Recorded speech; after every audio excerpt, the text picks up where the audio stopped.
টলিউডের আকাশে একসময় যে নরম শুভ্র ভোরের আলোর মতো জ্বলেছিলেন তিনি ইমরান খান। জানে তু ইয়া জানে না থেকে বাহারা। ইমরানের হাসিমুখ, তার সহজ সরল রোমান্টিক উপস্থিতি গোটা এক প্রজন্মের হৃদয়ে জায়গা করে নিয়েছিল।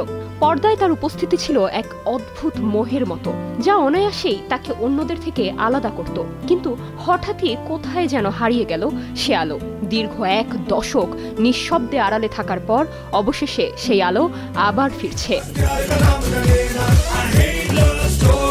হ্যাপি প্যাটেল খতরনাক জাসুস সিনেমা দিয়ে দীর্ঘ বিরতির পর ফিরছেন ইমরান খান। সিনেমার পরিচালক কৌতুকাভিনেতা বীর দাস আর প্রযোজনায় আছেন স্বয়ং আমির খান, যা স্বভাবতই ভক্তদের মাঝে বাড়িয়ে দিয়েছে আগ্রহের মাত্রা।